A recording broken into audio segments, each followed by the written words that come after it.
మీరు చెప్తున్నారు అసలు ఏది తాకట్టు పెట్టలేదని, లిక్కర్ డబ్బులు తాకట్టు పెట్టలేదని అంటున్నారు. ఎక్సైజ్ రెవెన్యూ మంచిదే. ఎక్సైజ్ రెవెన్యూ ఒకవేళ తాకట్టు పెట్టలేదని మీరు అంటున్నారు. రాష్ట్రానికి సంబంధించిన మొత్తము ఖనిజ సంపద మొత్తం కూడా మీరు 9,000 కోట్ల కోసం తాకట్టు పెట్టిన మాట వాస్తవమా కాదని అడుగుతా ఉన్నాం.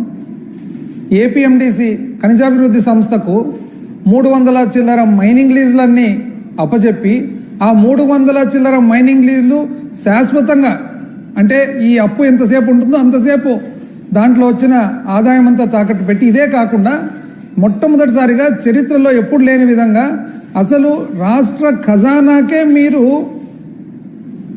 ఎవరైతే డిబెంచర్స్ ద్వారా బాండ్స్ ద్వారా అప్పు ఇచ్చినారో వాళ్లకు మీరు డబ్బులు కట్టకుంటే, రాష్ట్రం డబ్బులు కట్టకుంటే రాష్ట్ర ఖజానా నుంచి డైరెక్ట్గా తీసుకుంటే దానికి మీరు పర్మిషన్ ఇచ్చినారండి. మీరు ఎట్లా చెప్తారండి ఇది తాకట్టు పెట్టలేదని చెప్పేసి?